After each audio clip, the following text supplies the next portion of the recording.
Hello students, আমার চ্যানেলে তোমাদেরকে স্বাগত। শুরু করছি 2027 মাধ্যমিক পরীক্ষার্থীদের জন্য একটি ইতিহাসের ক্লাস, ইতিহাসের শর্ট প্রশ্নের ক্লাস। তোমাদের সামনে রয়েছে, দেখতে পাচ্ছ, ইতিহাসের দ্বিতীয় অধ্যায় ক্লাস 10-এর সংস্কার বৈশিষ্ট্য পর্যালোচনা। ঠিক আছে, তো আমরা টেক্সট বই খুঁটিয়ে শর্ট প্রশ্ন পড়ছিলাম।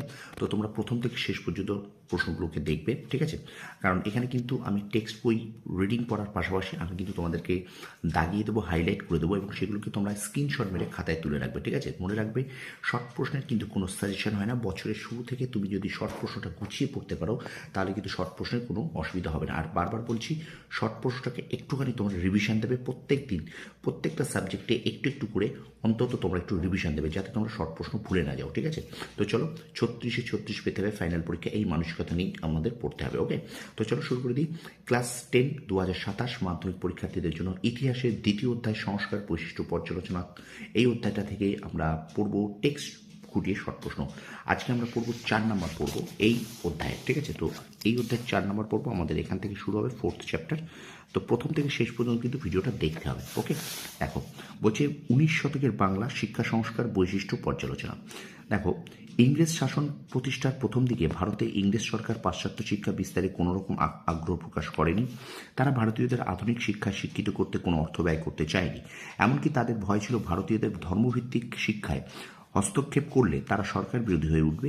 আবার তাদের এই সন্দেহ ছিল যে আধুনিক পাশ্চাত্য শিক্ষায় শিক্ষিত হয়ে তারা যুক্তিবাদী স্বাধীনতাকামী হয়ে উঠবে এবং সরকারের বিরুদ্ধে আন্দোলন করবে। এই মানসিকতা নিয়ে তারা প্রাচ্য শিক্ষাকেই উৎসাহ দিয়েছিল। অষ্টাদশ শতাব্দী পর্যন্ত, এমনকি 1835 খ্রিস্টাব্দে উইলিয়াম অ্যাডামসের রিপোর্টেও দেখা যায় ভারতের দেশীয় শিক্ষা ছিল পশ্চাৎপদ। আধুনিক বিজ্ঞান, ইতিহাস, ভূগোল, কারিগরি বিদ্যা পড়ানো হতো না। প্রাথমিক শিক্ষার জন্য পাঠশালা, মক্তব এবং উচ্চশিক্ষার জন্য টোল ও মাদ্রাসা ছিল। অষ্টাদশ শতাব্দীর শেষ দিকে প্রাচ্য শিক্ষা বিস্তারের এবং প্রশাসনিক উদ্দেশ্যে বেশ কয়েকজন ইংরেজ উদ্যোগ গ্রহণ করে, যেমন মুসলিম আইন ও ফার্সি ভাষা চর্চার উদ্দেশ্যে 1781 খ্রিস্টাব্দে ওয়ারেন হেস্টিংস, মনে রাখবে এটা, ওয়ারেন হেস্টিংস কিন্তু কলকাতা মাদ্রাসা প্রতিষ্ঠা করেন।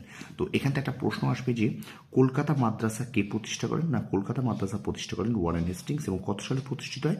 1781 সালে প্রতিষ্ঠিত হয়। ঠিক আছে, প্রশ্নটা কিন্তু ভীষণ ভীষণ গুরুত্বপূর্ণ। আমি বারবার বলছি, প্রশ্নটাকে আরেকবার রিপিট করে দিচ্ছি যে কলকাতা মাদ্রাসা কে প্রতিষ্ঠা করেন? ওয়ারেন হেস্টিংস প্রতিষ্ঠা করেন। কত সালে? 1781 খ্রিস্টাব্দে। এইটুকু তোমরা, এই লাইনটা জাস্ট তোমরা একটু নোট করে নাও। এর মধ্যে দুটো প্রশ্ন আছে। কলকাতা মাদ্রাসা কে প্রতিষ্ঠা করেন? Warren Hastings. কলকাতা মাদ্রাসা কত সালে প্রতিষ্ঠা? 1781 সালে। তারপরে দেখো, প্রাচ্যের ইতিহাস, প্রাচ্যের সাহিত্য, ইতিহাস, ধর্মতত্ত্ব, তারপরে প্রভৃতি বিষয়ে গবেষণার মধ্যে 1784 খ্রিস্টাব্দে উইলিয়াম জোন্স কলকাতায় এশিয়াটিক সোসাইটি প্রতিষ্ঠা করেন। তাহলে দেখো, এইটুকু তোমাদের, এই যেটুকু আমি করে দিচ্ছি এইটুকুই তোমরা একটু খাতায় নোট করে নেবে। দেখো, ঠিক আছে, 1784 খ্রিস্টাব্দে উইলিয়াম জোন্স কলকাতায় এশিয়াটিক সোসাইটি প্রতিষ্ঠা করেন। তাহলে এখান থেকে কী প্রশ্ন আসবে? এখান থেকে প্রশ্ন আসবে যে এশিয়াটিক সোসাইটি কে প্রতিষ্ঠা করেন? William Jones. কত সালে? 1784 সালে। কোথায়? না, কলকাতায়। ঠিক আছে, তো এইটুকু তোমরা একটু ভিডিওটাকে একটু পজ করে খাতায় লিখে নাও, এই দুটো লাইন। ওকে, এবার চলো আমরা চলে যাই নেক্সট দেখো, বলছে 1791 খ্রিস্টাব্দে সংস্কৃত চর্চার উদ্দেশ্যে জনাথন ডানকান বারাণসীতে সংস্কৃত কলেজ স্থাপন করেন। আর লর্ড ওয়েলেসলি 18 খ্রিস্টাব্দে ফোর্ট উইলিয়াম কলেজ প্রতিষ্ঠা করেন। এই দুটো দেখে নাও একবার, আমি দাঁড়িয়ে দিচ্ছি। আবার দেখো যে 1791 খ্রিস্টাব্দে সংস্কৃত চর্চার উদ্দেশ্যে জনাথন ডানকান বারাণসীতে সংস্কৃত কলেজ স্থাপন করেন। আর লর্ড ওয়েলেসলি 1800 খ্রিস্টাব্দে ফোর্ট উইলিয়াম কলেজ প্রতিষ্ঠা করেন। ঠিক আছে, তো দেখো, আমি প্রশ্ন দুটোকে আলোচনা করছি যে সংস্কৃত কলেজ কে স্থাপন করেন? Jonathan Duncan. কোথায়? বারাণসীতে। কত সালে? 1791 খ্রিস্টাব্দে। আর ফোর্ট উইলিয়াম কলেজ কে প্রতিষ্ঠা করেন? 1800 খ্রিস্টাব্দে। কে প্রতিষ্ঠা করেন? Lord Wellesley. কত সালে? এটা কিন্তু 1800 সালে। ঠিক আছে, এবার দেখো, প্রাচ্য পাশ্চাত্য শিক্ষার বিষয়ক দ্বন্দ্ব, এটা একটু দেখে নিই।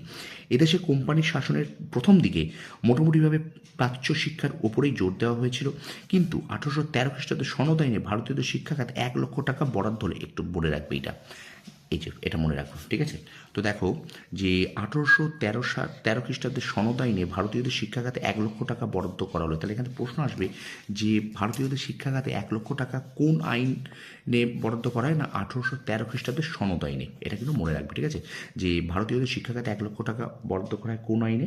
না, 1813 খ্রিস্টাব্দের সনদ আইনে।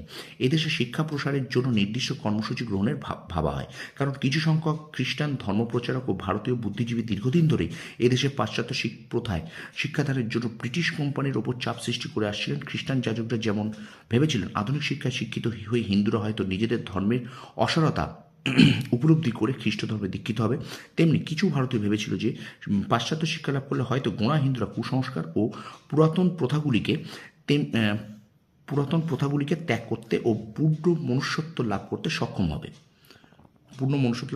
হবে, ঠিক আছে। এদের মধ্যে রামমোহন রায় ছিলেন অন্যতম। 1813 খ্রিস্টাব্দের সনদ আইনে দেখো আইনের বরাদ্দ টাকায় এদেশে প্রাচ্য শিক্ষার বিস্তারে তিনি ঘোর বিরোধী ছিলেন। তিনিই প্রথম 1823 খ্রিস্টাব্দে এই বিষয়ে প্রতিবাদ জানান, ঠিক আছে। তো পাশ্চাত্য শিক্ষা বিস্তারে প্রথম প্রতিবাদ কে জানান না, প্রথম প্রতিবাদ জানান কিন্তু এই আমাদের রামমোহন রায়, ঠিক আছে, রামমোহন রায়। তাহলে এখানে প্রশ্ন আসবে যে পাশ্চাত্য শিক্ষার বিরুদ্ধে, ঠিক আছে, এই যে প্রাচ্য শিক্ষার বিস্তারে ঘোর বিরোধিতা প্রথম কে করেন না, প্রথম বিরোধিতা করেন কিন্তু রামমোহন রায়। দেখো ভিডিওগুলোকে প্রথম থেকে শেষ পর্যন্ত দেখতে হবে, আমার কথাগুলোকে শুনতে হবে, এই কারণেই বলছি ভিডিওটা স্কিপ করো না, ঠিক আছে। তাহলে দেখো যে প্রাচ্য শিক্ষার বিস্তারে প্রথম বিরোধিতা কে করেন, রামমোহন রায়, ঠিক আছে। এবার দেখো এই ঘটনাকে প্রাচ্যবাদী বা ওরিয়েন্টালিস্ট এবং পাশ্চাত্যবাদী বা অ্যাংলিসিস্টদের বিতর্ক হিসেবে আখ্যা দেওয়া হয়। এই বিষয়ে সিদ্ধান্ত গ্রহণের জন্য 1823 খ্রিস্টাব্দে দেখো 1823 খ্রিস্টাব্দে general committee of publication instruction বা জনশিক্ষা কমিটি গঠিত হয়। তাহলে জনশিক্ষা কমিটি কত সালে গঠিত হয় না, জনশিক্ষা কমিটি কিন্তু গঠিত হয় 1823 খ্রিস্টাব্দে, ঠিক আছে। 1823 খ্রিস্টাব্দে কিন্তু জনশিক্ষা কমিটি গঠিত হয়। এর সম্পাদক নিযুক্ত হন এই দেখুন এইচ উইলসন। তার মনে রাখবে জনশিক্ষা কমিটির সম্পাদক কে ছিলেন না, এইচ উইলসন, ওকে। আচ্ছা এবার দেখো এই কমিটি প্রাচ্য শিক্ষা বিস্তারের সপক্ষে মত প্রকাশ করে। এই সিদ্ধান্তের ভিত্তিতে সংস্কৃত কলেজ প্রতিষ্ঠার সিদ্ধান্ত নেওয়া হলে রামমোহন রায় তার বিরোধিতা করেন এবং লর্ড আর্মস্ট্রংকে একটি চিঠি লিখে পাশ্চাত্য বিজ্ঞান শিক্ষা প্রসারে ওই অর্থ ব্যয় করতে আবেদন জানান। আচ্ছা পাশ্চাত্যবাদীদের পক্ষে ছিলেন, এটা মনে রাখবে এই নামগুলো, বার্ড, স্যান্ডার্স, বুশবি, ট্রেভিলিয়ান ও কোলভিল। আর প্রাচ্যবাদীদের মধ্যে ছিলেন James Prinsep, Sutherland, Colebrooke, Wilson. তাহলে এখানে প্রশ্নগুলোতে একটু দেখে নাও, দুজন পাশ্চাত্যবাদীর নাম লেখো, 2 নম্বরে পড়তেই পারে বা একটা এমসিকিউ দিতেই পারে। তাহলে পাশ্চাত্যবাদী কারা ছিলেন না, বার্ড, স্যান্ডার্স, বুশবি, ট্রেভিলিয়ান ও কোলভিন। আর পাশ্চাত্যবাদী কারা ছিলেন James Prinsep, Sutherland, Colebrooke, Wilson. এনারা ছিলেন কিন্তু প্রাচ্য, ঠিক আছে। তো এইগুলো কিন্তু তোমাদেরকে অবশ্যই জানা দরকার, ওকে। আচ্ছা লর্ড উইলিয়াম বেন্টিংয়ের আইন সচিব এবং শিক্ষা বিভাগের প্রধান সভাপতি দেখো টমাস ব্যাবিংটন মেকলে নিজেই ছিলেন পাশ্চাত্যপন্থী।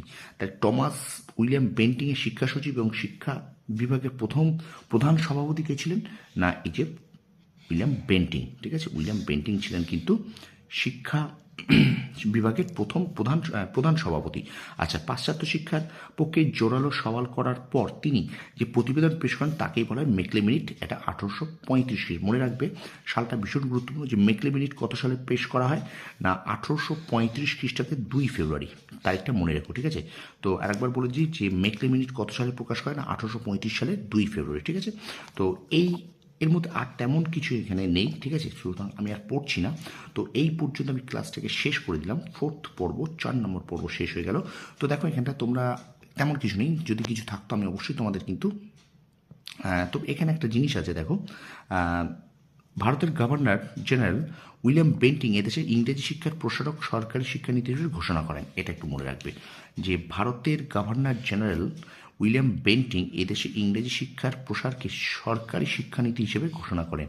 তাহলে কে ভারতে ইংরেজি শিক্ষাকে যে সরকারি শিক্ষানীতি হিসেবে ঘোষণা করেন না, উইলিয়াম বেন্টিং, ঠিক আছে। তো এই হলো তোমাদের এই পর্যন্ত ক্লাসটা। তো 4th পর্ব এই অধ্যায় সংস্কার, বৈশিষ্ট্য ও পর্যালোচনা, এই অধ্যায়টা, ঠিক আছে। তো দেখো এইগুলো প্রত্যেকটা জিনিস আমি তোমাদেরকে প্রশ্ন আকারে বলে দিয়েছি, একবার একটু বলে দিই যে জনশিক্ষা কমিটির কত সালে প্রতিষ্ঠিত, 1823 খ্রিস্টাব্দে। জনশিক্ষা কমিটির সম্পাদক কে ছিলেন, এইচ উইলসন। আচ্ছা প্রাচ্যবাদী কারা ছিলেন দেখো, ঠিক আছে। তারপর দেখো মেকলে মিনিট কত সালে, 1835 সালে 2 ফেব্রুয়ারি। আচ্ছা ইংরেজি সরকারি শিক্ষানীতি হিসেবে ইংরেজিকে ঘোষণা করেন কে, লর্ড উইলিয়াম বেন্টিং, ঠিক আছে। এগুলো একটু মনে রাখতে হবে, দেখো এখানে আছে, ঠিক আছে। তারপরে প্রাচ্য শিক্ষার বিস্তারের প্রথম বিরোধিতা কে করেন, রামমোহন রায়। যে আর কত ভারতীয়দের শিক্ষা খাতে 1 লক্ষ টাকা বরাদ্দ করা কোন আইনে, 1813 খ্রিস্টাব্দের সনদ আইন দ্বারা, ঠিক আছে। তো এইগুলোকে তোমরা অবশ্যই একটু, যেগুলো আমি হাইলাইট করে দিয়েছি, তলায় মার্ক করে দিয়েছি, সেগুলোকে তোমরা অবশ্যই একটু খাতায় স্ক্রিনশট করে লিখে নাও। শর্ট প্রশ্ন যদি এইভাবে পড়ো তুমি কিন্তু অবশ্যই শর্ট প্রশ্নের ফুল নাম্বার পাবে। বছরের শুরুতে এইভাবে পড়াশোনা করো, তোমার কাছে যে টেক্সট বইটা আছে সেই টেক্সট বইটাকে এইভাবে পড়ো, দেখো তোমার কিন্তু শর্ট প্রশ্ন ভাঙবে না, ঠিক আছে। খুব শীঘ্রই ফার্স্ট ইউনিট টেস্টের সাজেশন ইতিহাসের নিয়ে আসছি আমি। তো তত সময় ধরে অবশ্যই আমার চ্যানেলটাকে ফলো করতে থাকো, প্রত্যেক দিন আমি ভিডিও দিচ্ছি, ভিডিওগুলো প্রত্যেকটা দেখতে থাকো, ঠিক আছে।